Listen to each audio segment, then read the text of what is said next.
You have beautiful eyes. Yes, zoom them in. Let us see. Oh, wow, look at us. We're here with our doctor in his own office right now. It's so lovely. My visual novel office. I really feel like I'm in this mood with you. Like it's like it feels so safe. It feels very healing. Would you like to introduce yourselves for people who haven't seen us talk before? Yeah, my name is Gian Ramos. I am a general doctor. I have a degree in medicine, a doctoral degree in medicine. I am also a huge geek, mostly anime and gaming, and I work for a nonprofit called Geek Therapy.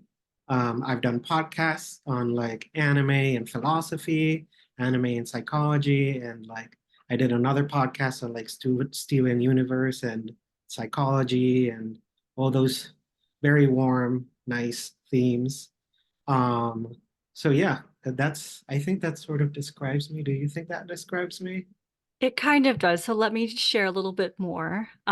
So in addition to all these things that you're participating in and do, I would describe you as someone who is just a warm cloud. You're just like you're here and there, kind of just everywhere, permeating the spaces that you're in. But you're also looking at it from above. So I feel like you're a big picture thinker. Mhm. You're really inclusive into like everything's a part of nature. So the way you see things is very natural and kind of absorbing all the essence of whatever space that you're in, right? And so it's like this organic part of it, but also a very just it comes to a conclusion that yes, clearly that's the conclusion of what would have happened if you stayed from the above and watched everything happen as it was. So like, okay, because you're a cloud, you're not inside of it changing the dynamic. You're not really pushing buttons or have some type of agenda to see what you think is supposed to be the outcome, right? And so I think that it's more um, authentic and sincere the way you come to your conclusions because you're not, again, in it. Even though when you talk about anime and psychology, I feel like that's your world. But because that's your world, I feel like that's also an intangible. So I feel like you are very much a cloud because you're not really real.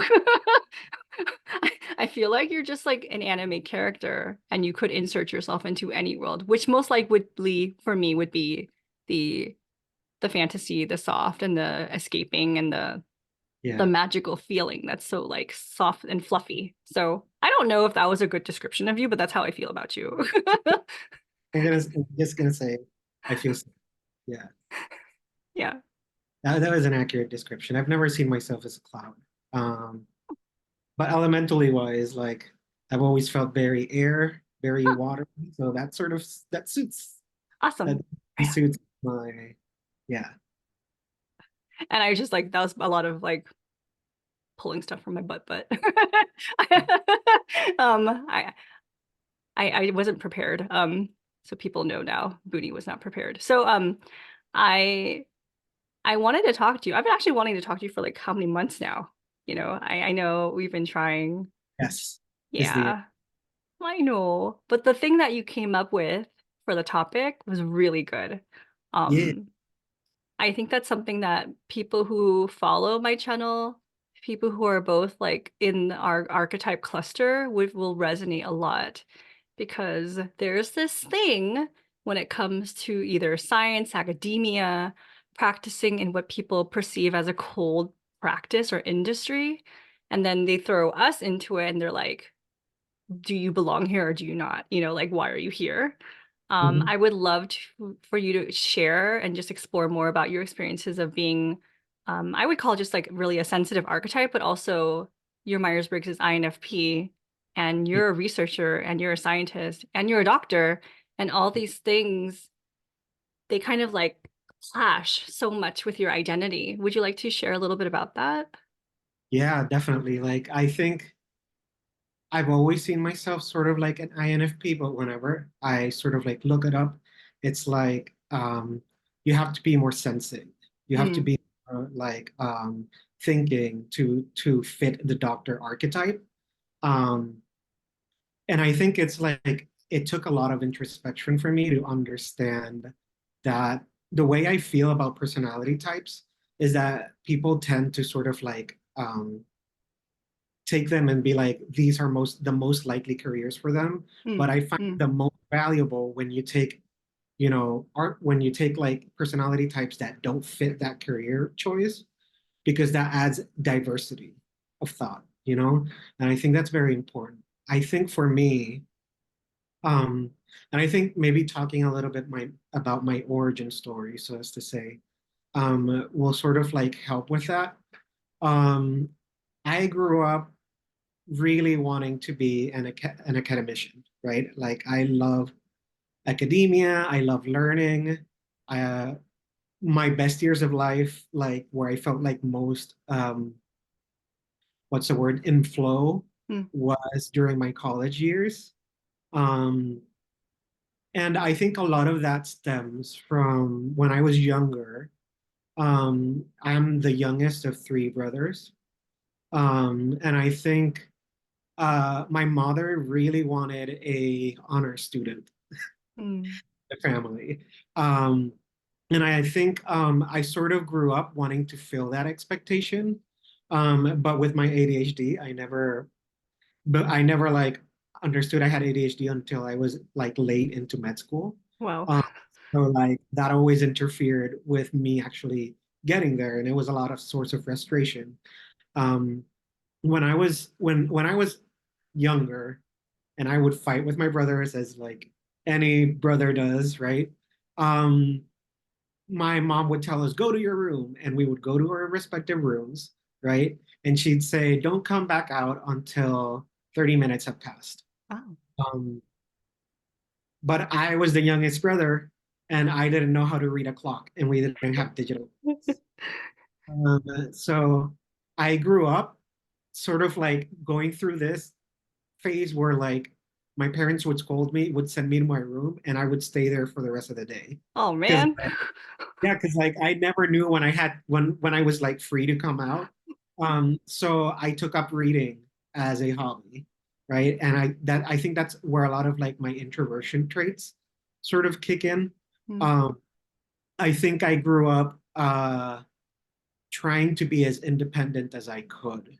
mm, Um, and I think for me that translated a lot in like a lot of like introverted forms of entertainment, like reading.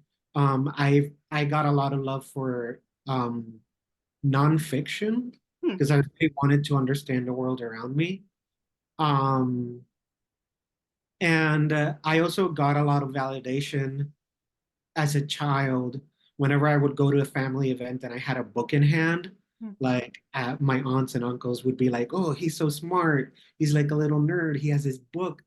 And stuff like that. And I think like even if I wasn't reading the book, it was forming my identity of like this is how my family sees me mm, as sort of like the smart kid. So I mhm, have to sort of like live up to that expectation. Um, and I think that is very impactful in sort of my personality, especially like I'm in Enneagram 5. Um, and that really sort of like the way I try to understand the world and like my ambitions, they usually have to do with like the pursuit of knowledge. um and I think a lot of people would hear this and it feels like very feeling, not very intuitive, right? mm, Sorry, sensing, right? mm. Yeah. Okay. um but I only looked for knowledge in order to like understand more abstract concepts in my life. For example, I always wanted to be a doctor because my father is a doctor, and I always admired him. I think he's a really good doctor. Um, but it wasn't until my teenage years where I was exposed to a lot of mental health issues, Mm, both in friends and family. There was addiction, there was suicidal ideation, there was overdosing, and I needed to find a way to make it all make sense. And I think I usually went to books to understand that. mm, And that's where my love for psychiatry. sort of like also started. Um, I think um, knowledge-based research, understanding the world and its complexities, I think it makes you a kinder person. And I think that goes very in conflict with the way like society sort of like pushes us into like rational means you don't care about people's feelings. You Mm. know, um, that concept of like you either feel or you're like very rational and like don't care about feelings and it's all facts. Like to me, that distinction makes no sense. Mm. At least in my own lived experience.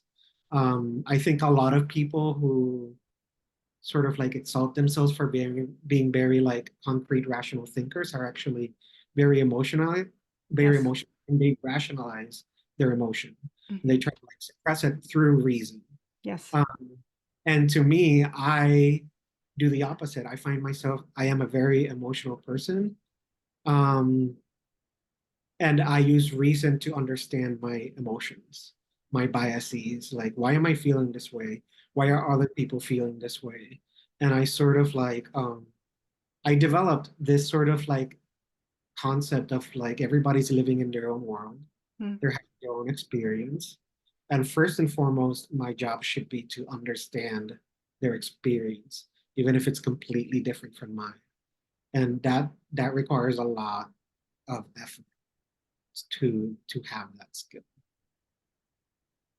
I think that sort of pretty much encompasses that part. Mm. Are you pausing? Pausing for my response? Yeah. Okay. Let me track back. I said a lot. Um, yes, so there were a couple things I wanted to note on. Um, so here's the interesting thing about types, right? So we could be doing the exact same thing, but you can't type someone based on the objective behavior that you see.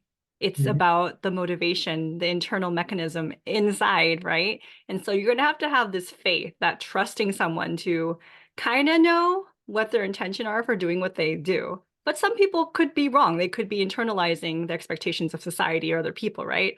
But when you said that more information leads to more perspective and compassion, right? That for me, you're a feeler. It sounds like you're a feeler when you have that intention for seeking knowledge, information. I was comparing it to my reference point of me. Like I love knowledge too in a different capacity than you.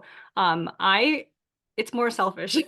Mine's a little bit more selfish. I want to know more information because I want to know how I fit in myself. I want to know how other people perceive me. But if I want to understand their perception, I need to learn more about them. So, because like, am I acting in a way that's congruent to what I think is correct? But if people are misperceiving it, then I need to do more research of like, am I wrong or are they wrong for misperceiving me? So that was interesting. Mhm. Um, yeah, I agree with that. Um, I feel like, for example, part of why I went into like medicine specifically, like I always wanted to be a doctor, but I always wanted to understand suffering Mm, and behavior and kindness and all of that stuff. And I've always wanted to have the broad picture. And I mm, think the more I learn, the more I understand that people, it's impossible to like think of the broad picture, like the full picture all the time, mm, right? Like you have to sort of divide it into little disciplines to mhm, sort of sense of it. Because if you try to mix it all together, it's all a jumbled mess. And it's closer to the truth when you put everything together. mhm, Uh, but it's hard to conceptualize your brain around. And so, for example, I I learned psychiatry because it helped me understand behavior from a very microscopic level, right? We're thinking about the atoms and the molecules, that those molecules have like reactions with other molecules, and how you see that in organ, which is part of a mm. system, which is part of a body, Yeah. right? And that's just like your immediate biological response to something, right? But that does not encompass your whole experience. But Mm-hmm. in and of itself, like it's such a what's the word for like when you go tighter and tighter into like a specialty. Um like Tunnel. when Niche. yeah, it's such a niche, yeah, that's the word I'm looking for. It's such a niche way to see like behavior. Um that it doesn't account for everything else, but it's still very valuable.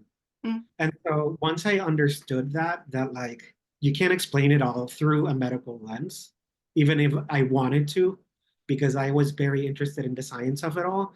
Um, I had no recourse but to like branch out and find out about all the theories and all the perspectives that form what we know about human behavior. Um, and consolidating those things are is a lot more complicated, right? Because like it's sort of like a jack of all trades, master of none, Mm-hmm. sort of deal. But I am very satisfied being exactly that, because I feel that when we pigeonhole ourselves into one specific discipline, our mind it you can use a very good sort of like it's good for establishing a method for treatment or something like that, because you have clear goals and stuff like that. But for understanding it's completely different. For understanding you have to take 1,000 things into consideration, right? And that's why I always give the benefit of the doubt. That's why I'm always looking for like what pieces do you need to add to this picture so that it makes sense. And for me, it sort of preserves my idea of humanity. So like, and this is sort of like where it gets weird because I am showing a bias. Um, I think philosophically speaking, I don't think people are born good or they're born evil. Mm-hmm. I think like morality is something that human beings created to like make sense of the world and how to live amongst other human beings, right? Um, I think people just are, and they Mm-hmm. just pick up whatever they need to pick up to survive. Yes. Um, and so when I see people that, they elicit like a reaction in me of like anger or something like that, I think I default into being like, how did this get this way, Mm-hmm. right? How did this person develop these ideas? And I think like sort of like separating the person from the process of how they got to this point is what helps me sort of like keep a level head when I'm having discussions with people, when I'm trying to understand. Um, Mm-hmm. so yeah, I try to sort of like appeal to that idea of like um, there everything comes from something else, right? Like your ideas about the world, about other people, they were built upon what your community gave you, what your family gave Mm-hmm. you, Yes.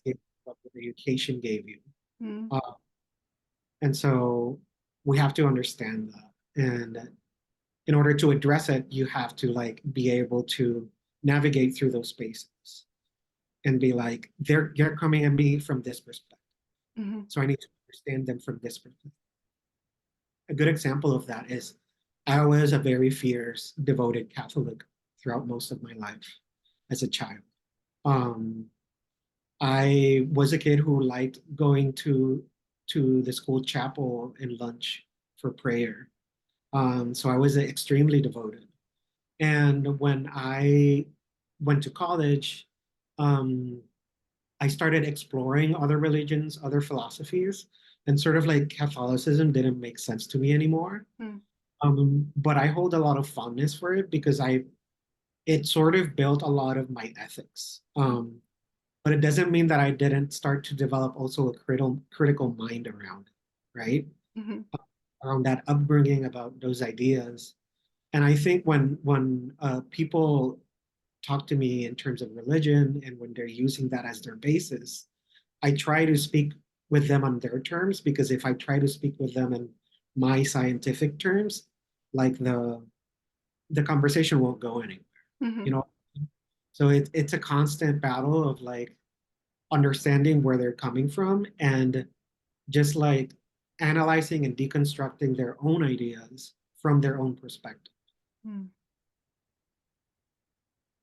Okay, I'm gonna chunk that again too. So like I'm gonna reference your personality type. So when I think about FI um, INFPs and ISFPs, I'm gonna throw in ENFPs because we have to talk about ENFPs too. So like there's this stereotype of us not being able to be objective when it comes to people's experiences.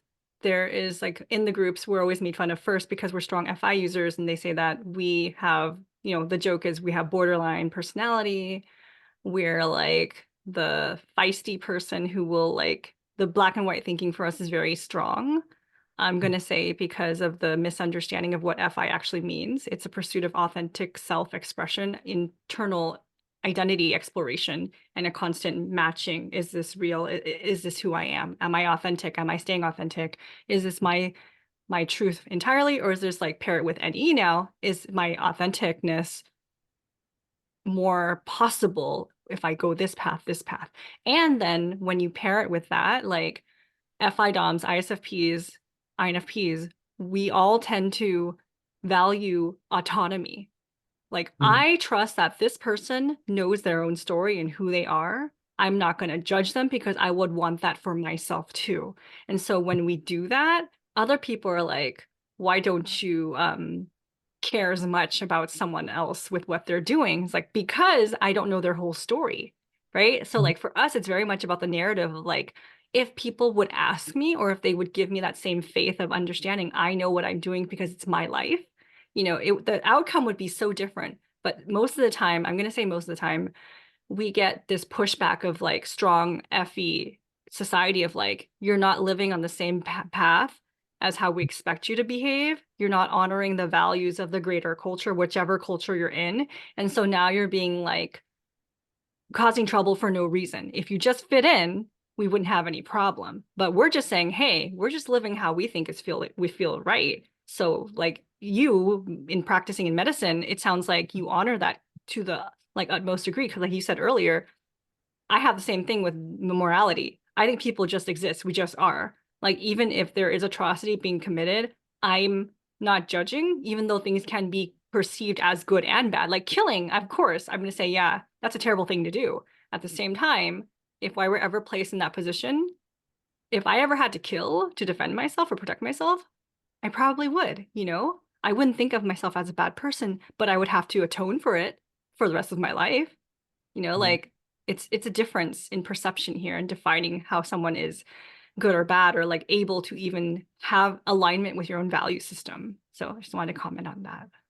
No, and I like two things that you said. The first one is when you were talking about the sort of like having a feeling be the primary way of expression, and how like society sort of like tries to cut that out. Mm, Um, just recently, I was in Reddit and I was looking at a post in medical school Reddit mm, where somebody was saying like women who angry cry when they're under rotations because of like abusive behavior by attendings or stuff like that. How do you stop yourself from angry crying? Like, how do you keep that in check? Um, and there were a few comments that were like, that's grossly unprofessional. Just don't angry, mm. because like that's just like the worst. It's so unprofessional. Like it's the easiest way to get fired. And I was super happy to see that they were extremely downvoted. Oh, okay, good. And then a lot of the discussion that went around it, which is like the exact same way I feel about it, is like people see emotion and they see it as the lack of rationality. Mm, You can cry and say the truth as you are crying. yes. And that's something that a lot of people don't understand, because they let their emotional reaction, their own emotional reaction to somebody else's emotions, sort of like block them off from any sort of like rationality. Mhm. Because like, let's say I have my argument, and my argument is that you should be working overtime, and you're like, oh no, I shouldn't be working overtime, like this is abusive. Mhm. Like, if you're crying as you say that and I just cut it out, like that is not a rational argument. Because like me telling you like you have to work more because you're crying right now is not, it has no logic, right? It's Mm. not, there is no logical conclusion that comes out of that. That is an emotional reaction of me saying, I don't like your emotion. So emotionally, what I'm going to do is cut you off Mhm. and tell Mhm. you you're being unprofessional. Like, this is grounds for being fired. This is grounds for you losing like your credibility because you showed emotion. Mm. That is an emotional reaction. That is not a logical reaction. Right? It really is. It still is. It's like it reminds me now of like court systems when a woman has to go in and defend herself or state some type of case, right? If you're too emotional, they're going to say you're crazy psycho. They're not going to believe you. If you're under emotional, they don't believe that the crime happened to you, like, so you're screwed either way, It's really Exactly. sucky. I hate that. Whereas I think like the more logical way or rational way to go about it is to sort of like be able to understand this person is having these feelings right now. And I just need to understand where they're coming from and how that conflicts with my worldview Mm. so I can discuss it with them. And sometimes the most rational option is also to like be a supporting presence so they can feel safe explaining their own experience so that I can then like negotiate with them. Mm. Mm. But that's something that is seen as a feeling response, right? Because you're being empathetic. But being empathetic is sometimes a very rational stance because it aids communication, Mhm. aids negotiation. Yes. So it's that sort of thing where we as a society we try to like moralize sensing versus feeling, right? Mm. When it doesn't need to be that way. And I think that I was talking to somebody online a few days ago, and they were saying like when you're most emotional, that's when you should not be stating your ideas as facts because like Mm. uh, you're not adhering to rationality or something. And I was like, how do you know that an argument is not logical or an argument is wrong? Because like the statements are wrong, not the Mm. way that they're said, Right. right? Right. So if I were to say like the sky is blue, I can see it crying, I can see it angry, I can see it shouting, and perhaps you can say like it's important to maintain respect, but that is separate from the veracity of my statements, Yes. right? And it's very important for people to keep that in mind. Um, the other thing you said that I really liked was about badness, evil, good and evil, and sort of like bad people doing bad actions or stuff like that. Um, I find that like because I am a very philosophically like materialistic person, I feel like so for those who don't know, like materialism in philosophy is just like that idea of like when you die, there is nothing else after that. Mm. Like everything is bound by like the physical laws of the universe, like physics, chemistry, biology, or whatever discipline we can make up that is repeatable and understandable. That's sort of like the way I see the world. I don't see that good and evil are natural concepts, Mm. that they are part of nature. They are a construct. And so when people do, I do believe that I have my own ethics and my own morality. And I have an idea of what I feel is bad and what I feel is good. Um, I feel that you can do a bad action that is nevertheless had the better outcome, Mm. or good people can do bad things. Yep. And I think that's a very important thing because you mentioned, for example, like killing somebody. I believe killing is bad Mhm. generally. absolutely killing is a bad thing. Killing in self-defense is doing a bad thing for self-protection. Yeah. And so that explains why you might feel guilt about it, because you know that it's a bad thing, but it doesn't mean that you shouldn't do it, Hmm. right? Yeah. Because you have to protect yourself. And so those are like, I think people try to say, people who see like life in a more, try to see them in a more black and white way would say, like, no, it's good because like it saved that person's life. Um, but it's different. I feel like the outcome is different from the morality aspect of the action. Like you were forced to do a bad thing, Hmm. Yeah. right? And you can contend with that. And like good people can do bad things. Like I don't believe there is such a thing as a bad person, but there can be a person who does a lot of bad things. Hmm. Um, and when they do them consistently, like I can understand that this person readily um, takes bad options, so as to say. I can say that, but I don't believe like there's such a thing as a bad person. It feels like it ignores the fact that human beings are ever changing, that like our brains are made to constantly change and adapt and be different. And when you sort of like attach a label to someone, like right there in the moment, you're sort of like you're sort of like sticking them in a box that makes it simpler for you to understand them, Mm-hmm. but not necessarily like you're understanding the person as a whole.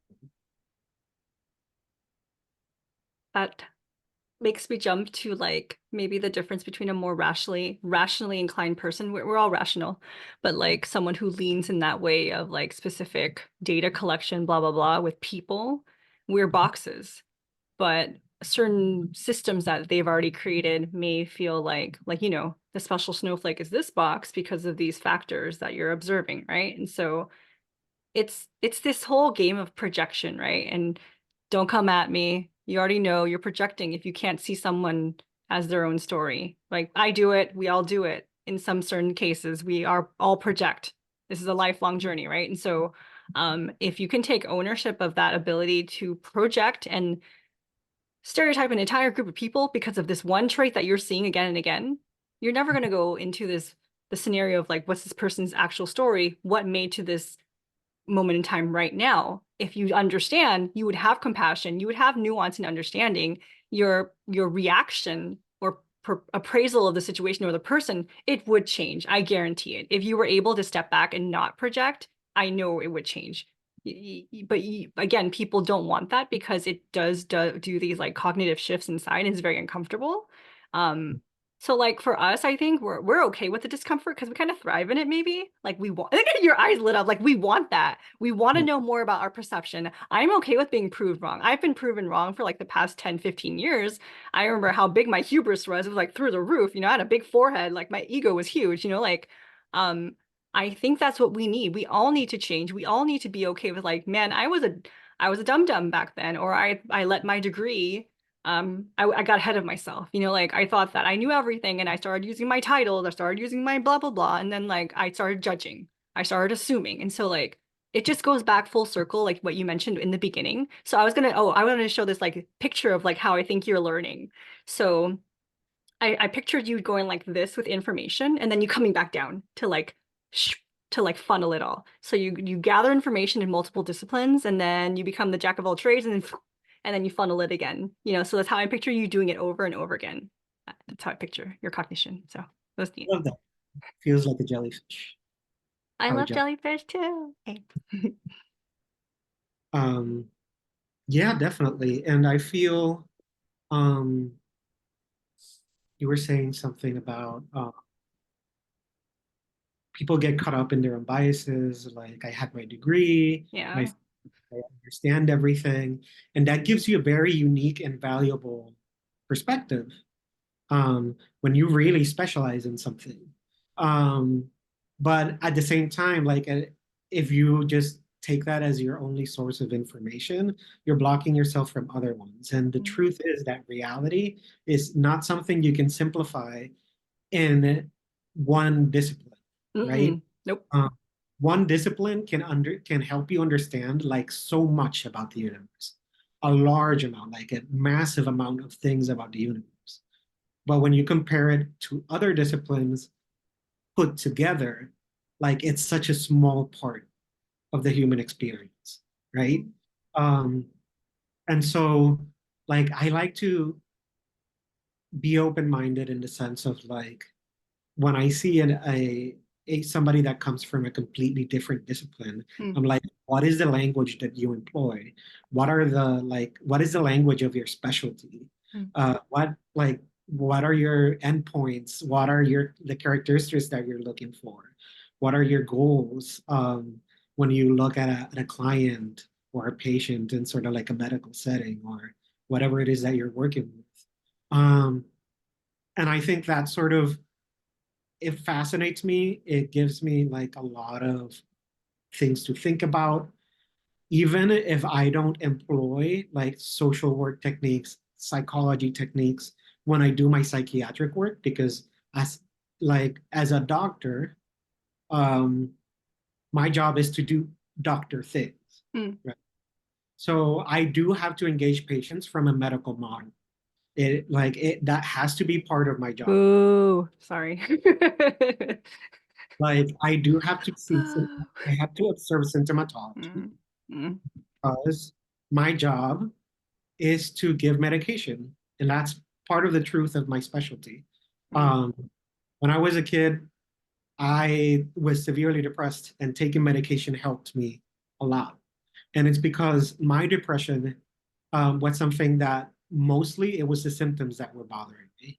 mm. Since I was somebody who was very introspective, that loved reading a lot of nonfiction, a lot of philosophy, a lot of psychology, even, like I am capable of doing like a lot of self-care in the form of introspection, of like addressing my biases, of like self-cognitive behavioral therapy or stuff like that. But what I couldn't do was get up in the morning. Mm. What I couldn't do was like sleep at night or eat. And those are symptoms. Those are the physical ways in which we embody depression, right? This is the way that our body experiences depression. And that's where medication helped me because I was able to address the body. So it was a lot easier for me to address the things of the mind. Although I argue that they're one and the same. I have a question or a thought or a comment.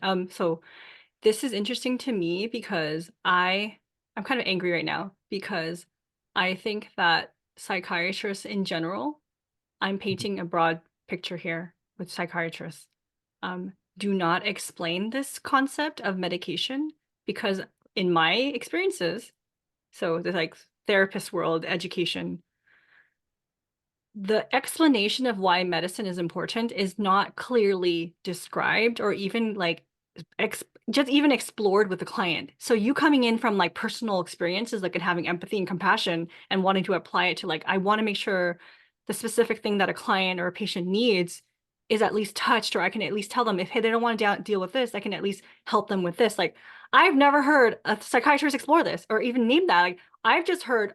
So I remember a long time ago, like in my 20s, I mentioned certain symptoms in therapy. The therapist didn't ask me if I wanted to see a psychiatrist. He just said, "Oh, what did you have? What symptoms?" I repeated it. He's like, "I'm gonna recommend you to go across the room, across the hallway to go see a psychiatrist right now." I'm like, I didn't know I could say no. That's number one. I trusted his authority and I just like, okay, I'll go. I didn't have $300 an hour to pay for the 15-minute whatever it was, but I went anyways, not thinking because I was in a vulnerable state. I was crying and explaining my symptoms to him. And he's like, you should just go see the psychiatrist. So I went and he didn't even, he asked me, so what did you say to the therapist? Like explain the symptoms. And I said that, he's like, okay, so this sounds like this. Um, which medication do you want? I'm like, what? And so he went over like two or three. He's like, well, this one's gonna give you a lot of like a lot of people gain weight, so maybe no, not this one. And he's like, how about this one? And I'm like, and again, I was in a vulnerable position, so I said, okay. He didn't explain why it would help me, what symptoms it would treat, none of that. So I just started taking it, and I had like again, I don't take medications a lot because I am a small group of person that gets that 1% lethal side effect of almost every medication that I've been prescribed. And so I don't take a lot of medication unless I really have to. And so because of that, I have hope because of what you said. At the same time, I'm so angry that this is not standard practice. Mhm. And I think that has to do a lot with medical school, the way that doctors are taught. When you like medical school is all about the medical model. So um, how do I say this? When you study psychology, um, your specialty is about understanding human behavior, Mhm. about understanding their motivations, their ideas, how to navigate conversations that are like very difficult. For medical school, your primary job is to understand the body.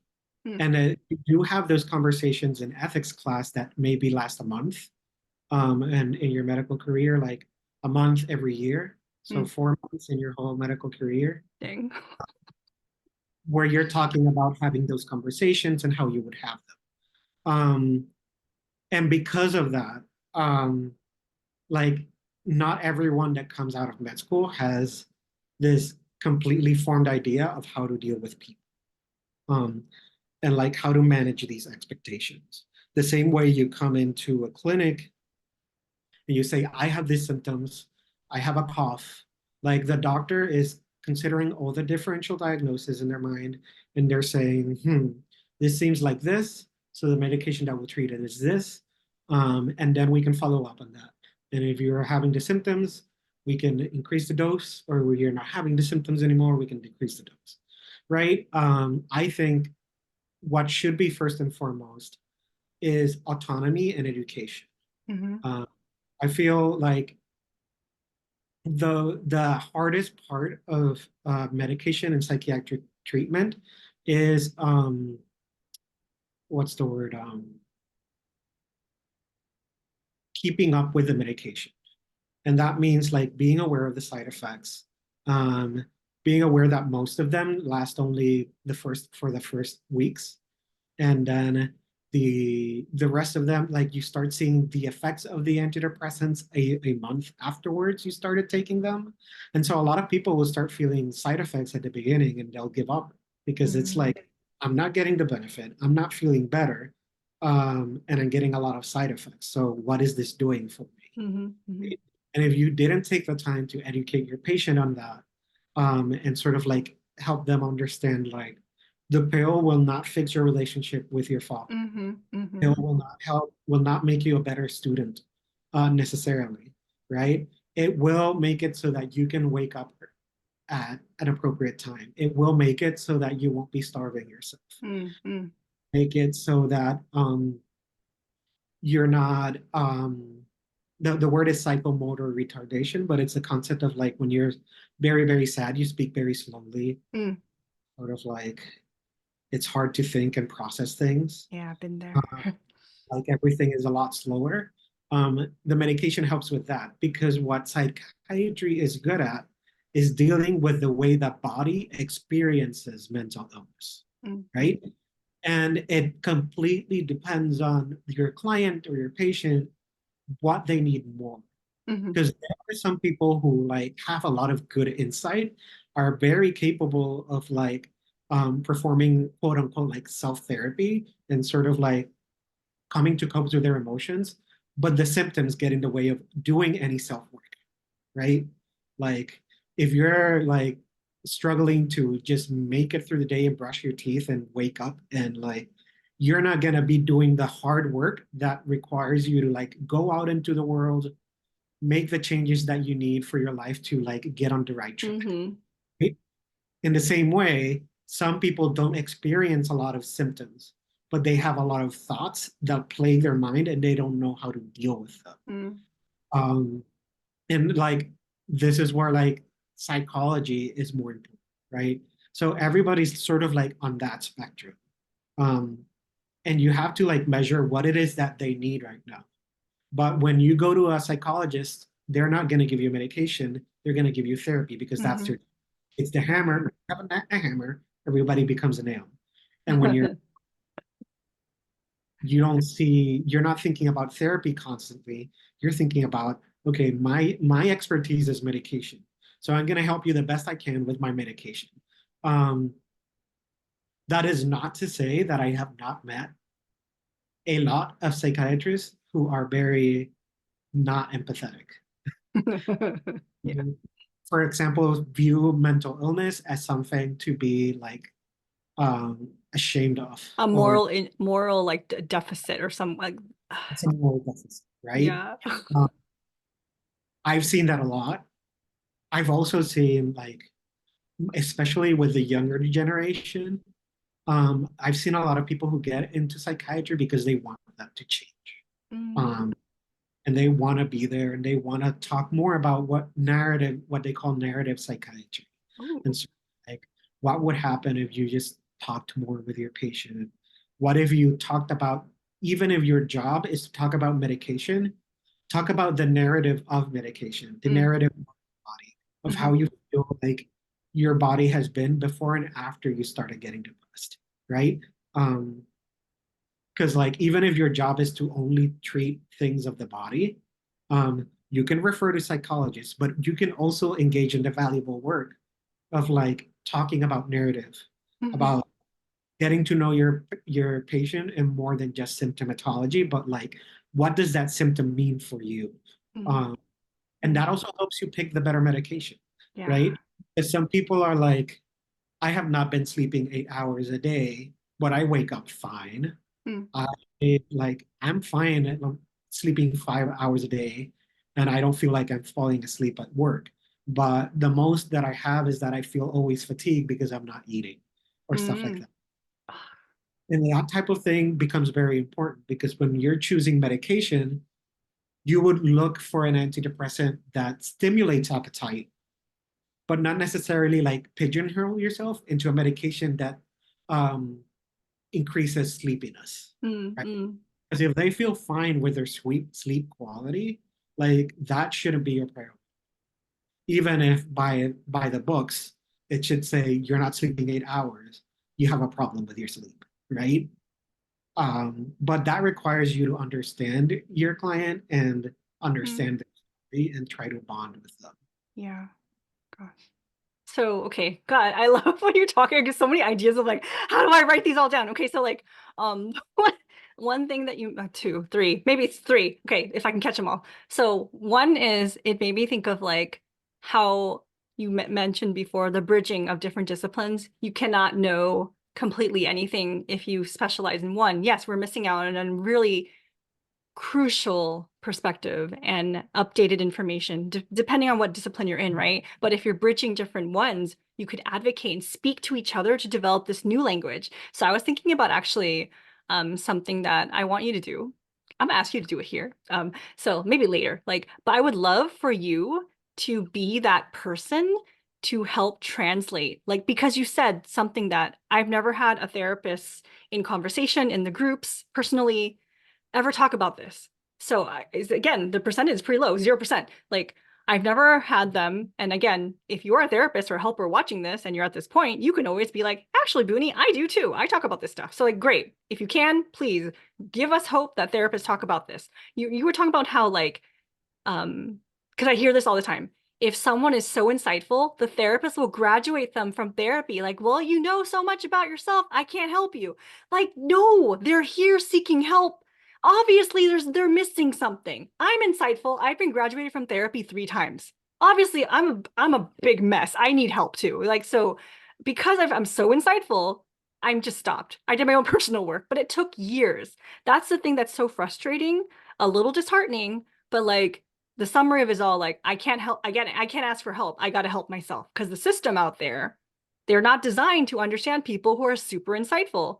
Obviously, there's a skew here of what we think mental health and therapy is. It's not just the insight and the mind, but when you learn about it in schooling, a lot of it is called insight, right? We want to develop insight in the client, blah, blah, blah, blah, blah, insight. Like, okay, so obviously this is all theoretical.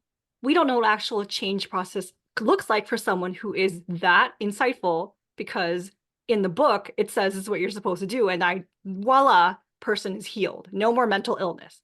obviously incorrect because from the medical side, from the observable behavioral side, can't get out of bed. I'm so tired every day.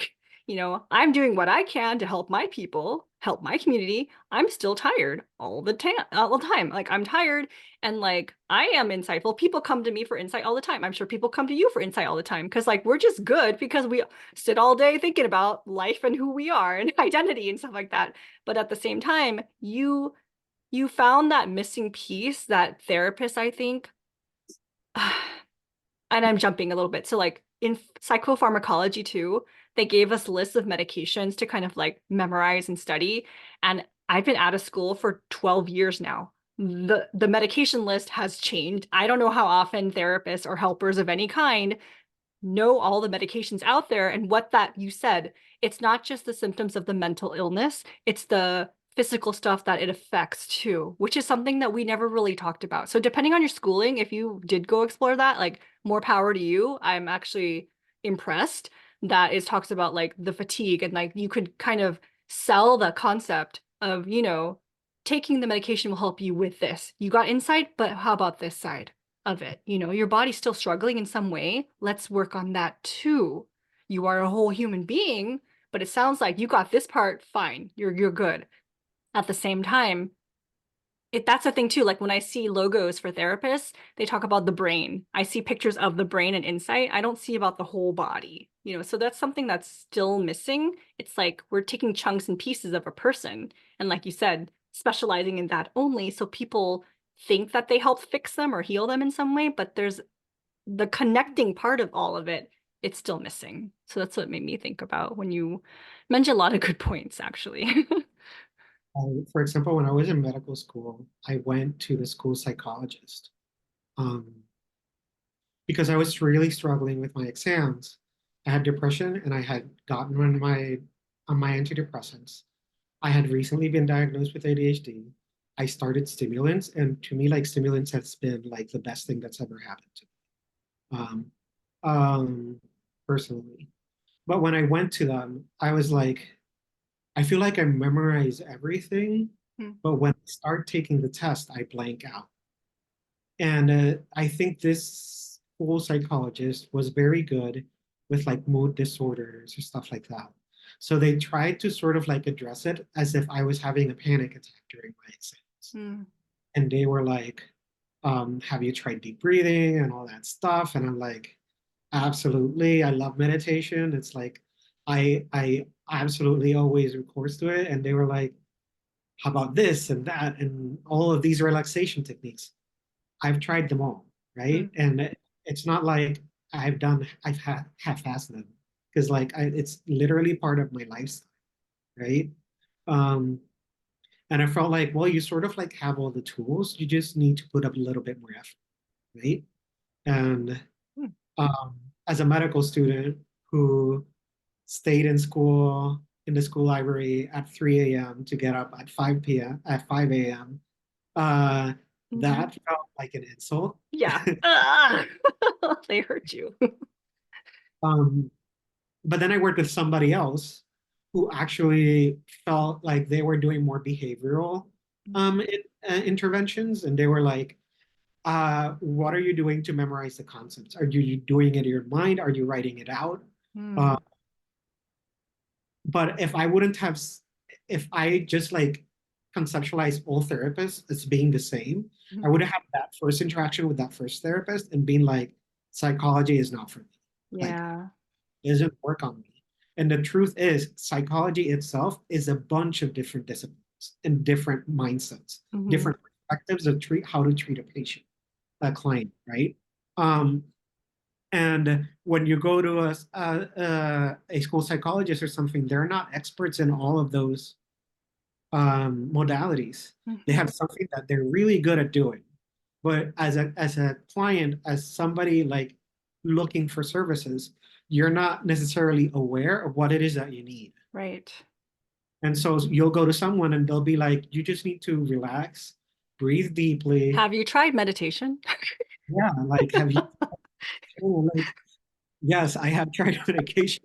I know. It, I don't think you've tried it enough. You just have to try harder. Oh my God. And so, Yeah. like, in a way, it's hard to fault them because, like, you have your specialty, but I think everybody should be aware that they're not enough. Mm. Like, Oh, I love that. especially, like, it's this concept of like, it takes a village to raise Yes. someone. Yes. I Mm, think it mm, also takes a village to treat someone. mm, I mm, think I can be the best psychiatrist that I am, but I can't fix her house situation for a patient. I, mm. I like I am not equipped to do everything. I am equipped to do what I can do, but I have the ability to recognize that I don't have all the information and to start asking myself and asking my client in creative ways what it is they need, Yes. right? And if I'm not the thing that they need, to be able to refer to whatever I think would be the best solution. Mm, mm. Oh, yes. I have a lot to say. But I do just want to comment. So in grad school, again, this is ancient times. I the dean of our program at the time, she was teaching our theories class, and she said, because I was thinking about creating this like, so I used to be a school counselor, I used to work in the county. I had all these like files and files of saved resources, different interventions depending on what someone needed. And she made this comment. It's been again 12 years, but I remember it because it affected me. And I don't agree with her. She said, I'm not, again, I don't practice therapy, but I used to. But when our training, she said, don't be a social worker. And by that, she meant don't be handing out resources, trying to make people find things for the county or like thing like that. Your job is just like help promote in specific your capacity in marriage and family therapy scope of practice, right? And so for me, I think that's like one of the big so I think there's two camps in helping in psychology and therapy. You have community mental health, and then you have individual, your private practice type of people. And if you do the private practice route, a lot of people have the mindset like you're accountable for yourself. It's individual healing. You have your own story to unpack, and the healing is just this focus on this person. And if you come from the different camp, you really are about community rooted things where you can't just help the one person. It's systemic. If someone's struggling, they need different things. Like a lot, again, working in the county, most of it was housing. People were struggling because they didn't have a place to live.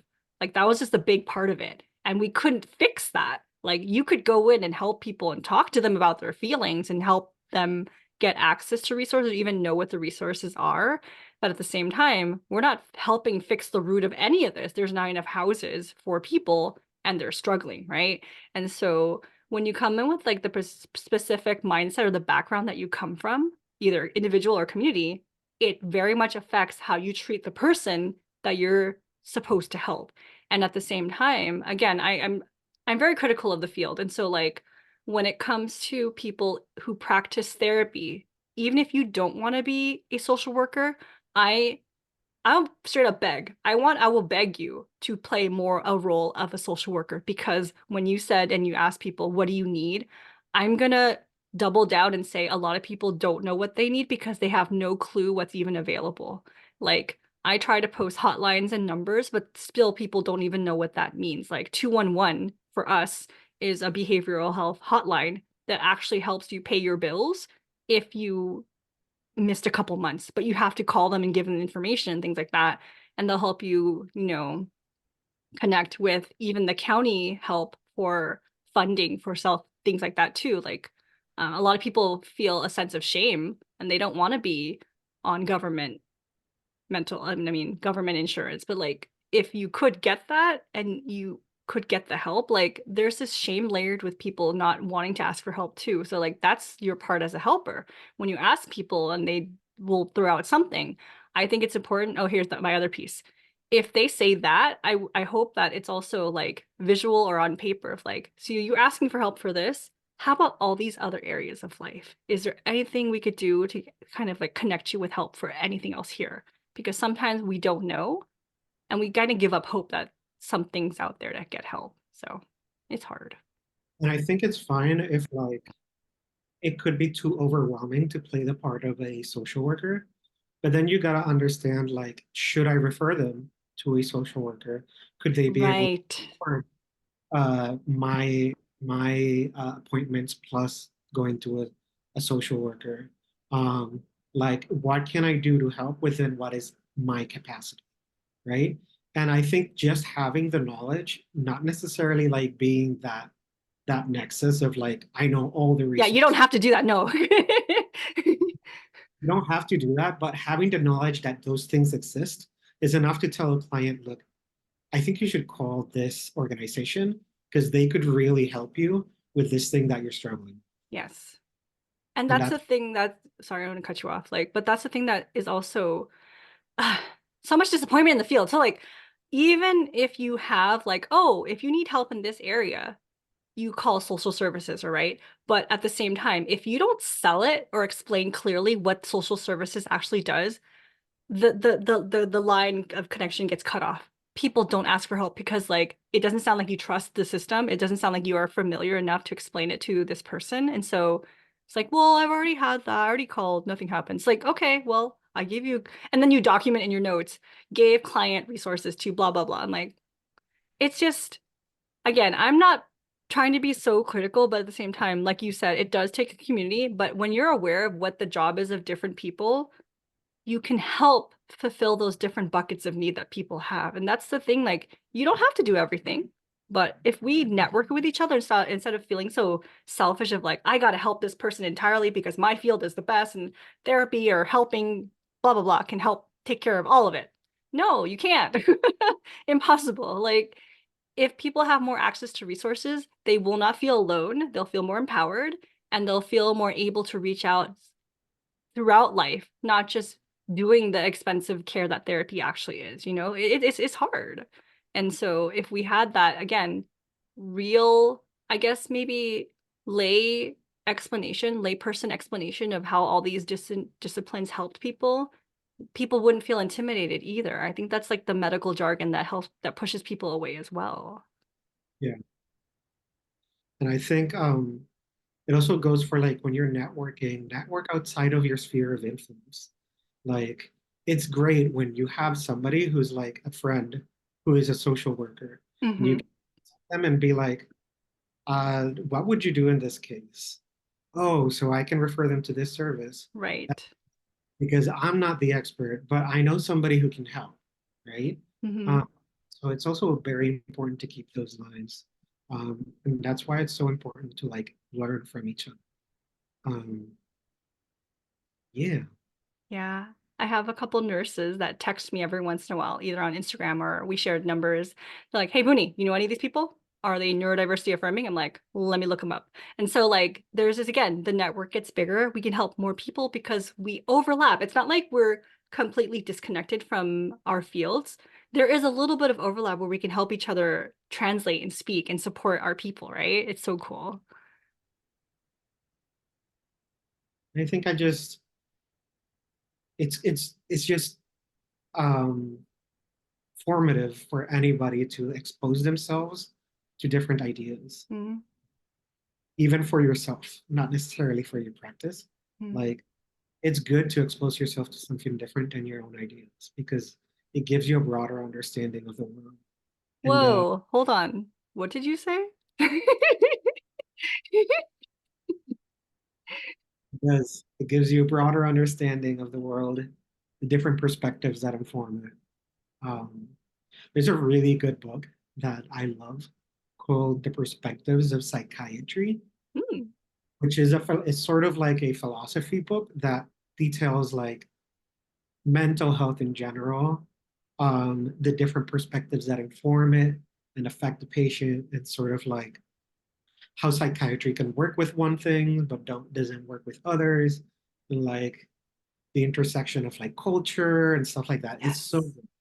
Um, I had a I was rotating with this psychiatrist once, and I had a patient, and she sat down on the table, and she was like, "I was reflecting the other day on my depression, and so I pulled a tarot card, and it showed me this card, and it really got me to reflect on this, this, and that." Yes. And when she left the office, I was like, "That's a lot of progress. Like, I can see a lot more insight." And he was like, I don't know, it sounded to me like schizotypal personality. Oh my God. Because for those who don't know, schizotypal personality are people who like have a lot of magical thinking, who everything is sort of like they can be like very into conspiracy theories and stuff. That's me then. Uh, Just putting it out that there. like, the concept is sort of like they'll believe anything, or they'll follow practices that they'll say like, "Ooh, I'll drink white bean soup because it'll cure my cancer," stuff like that. Um, and when I heard that, I was so disappointed Yeah. because like um, he, I guess this doctor saw tarot and said like magical thinking. This person believes in something fictional. But Mm-hmm. you don't do that with religions in general. You don't do that with like any sort of person that believes in something that you don't believe Mm-hmm. in, right? Yeah. Like, in order for it to be magical thinking, you have to sort of see it like, is this person just like adopting things that they don't even understand the logic of, that Mm-hmm. accepting it at face value and sort of like, and I think for this client, like they believed they were using tarot as a form of introspection, as a Mm-hmm. form of like reflection. Yes. Uh, in the same way, like I could have a Christian patient that prays, and through prayer they get more understanding of themselves, and I can just say like that's magical thinking, that's schizotypal. Although personally, I'm an atheist because that's Mm-hmm. discrimination Mm-hmm. on Yeah. basis of religion. Um, So it's important to keep those. It's not just psychology. It's not just like hard and soft sciences. It's also a cultural understanding of Mm-hmm. people's experience and what it means to them, and whether that it fits or it doesn't fit a medical or psychological model of like struggle, suffering, or illness. Mm-hmm. Yeah. I do want to respond with hope this time instead of being critical. I do think that our programs are evolving and that they're doing their best. Again, they're still a ways away. Like I still think we're like 60, 70 years behind, maybe 100.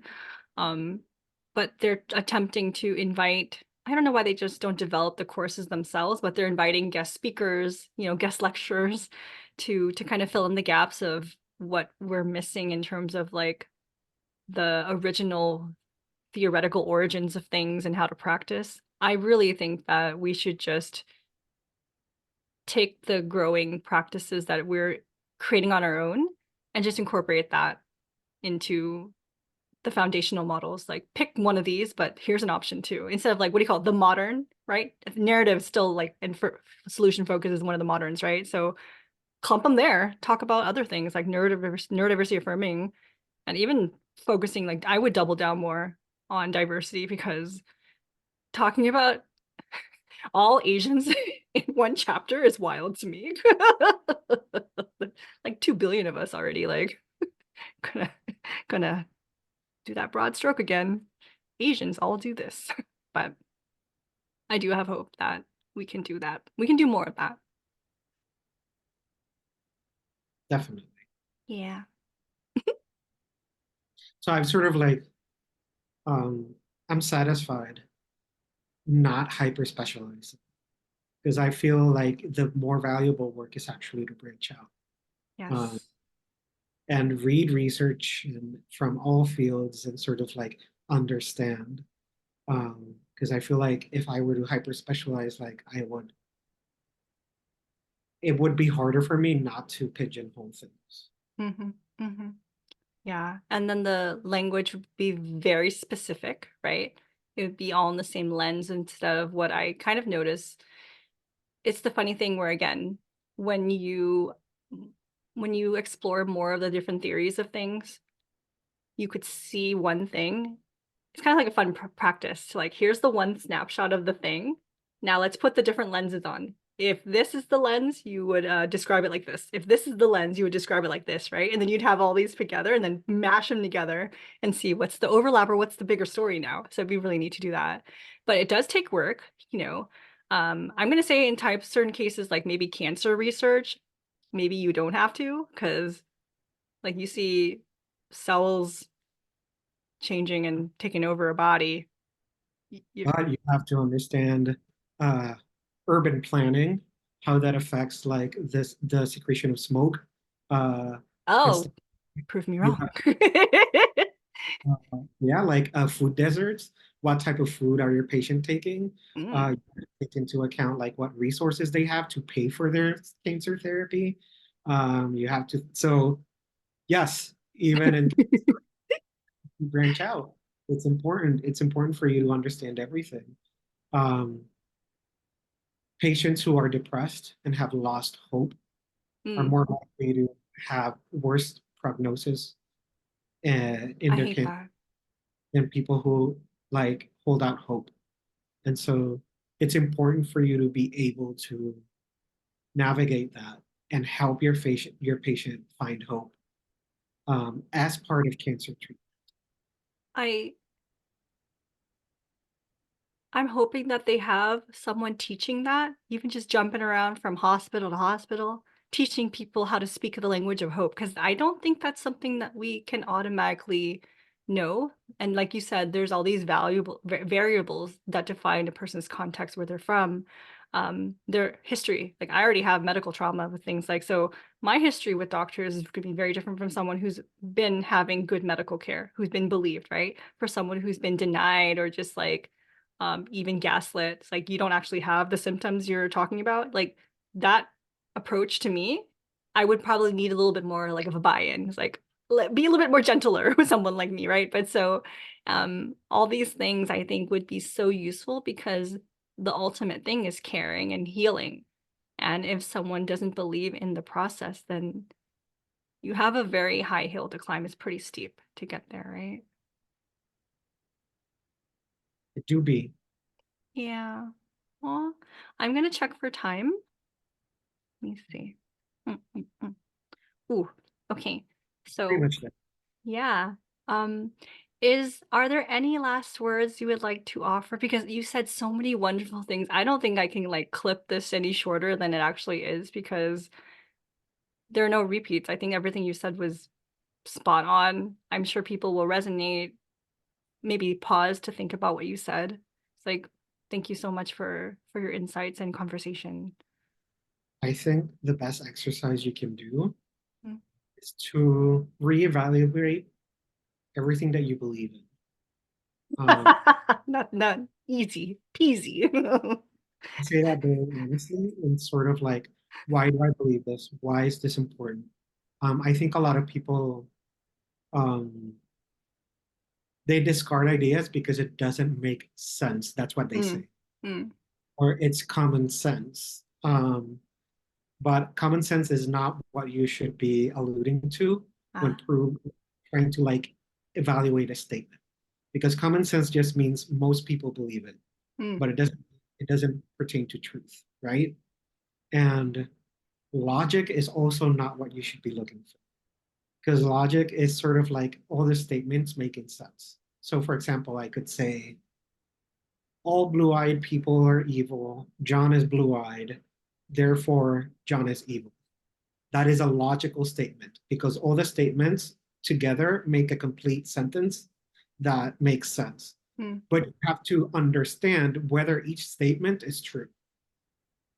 And so, although it's logical to believe that because you accepted the two statements, you have to reevaluate whether the statements that you're making are true. mm, mm, So I think the most valuable work that anybody can do is sort of like evaluate where your detractors are coming from, and they can be absolutely wrong, like, which is true, but like, where are they emotionally and where are they like logically coming from?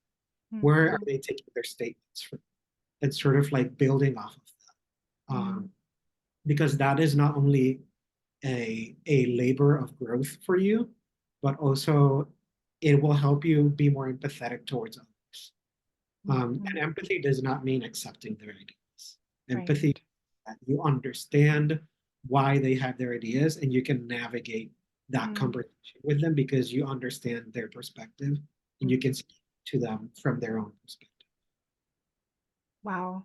I'm gonna jump off that too and make it more personal for people, the sensitive people who are watching. You know, challenging what you understand as truth can also come from me asking the question of like, what if people who have judged you are wrong? And like, what if you've internalized the judgments and misperceptions of other people as your identity instead of actually seeing yourself as you are instead? So that's big work too. When you live your life being like a punching bag for other people's emotions and projections, and you finally see that you're worthier, that's a game changer. You can be stepping into your own truth, and there's more clarity with where you're going with instead of where you think you're supposed to go because of all the judgments from other people. So it's hand in hand with that compassion for others. You build that compassion for yourself too. It's amazing. Yeah, I always love talking with you. You're amazing. And I wish we had more time to talk, but we're both so busy all the time and you're far away. Like our time gap is so big. I would be willing to do this again. Okay, good. Then I'll schedule you in a little bit. So thank you so much for watching, everyone. If you haven't already, please like this video and give it a comment to help the algorithm. And we'll see you in the next video.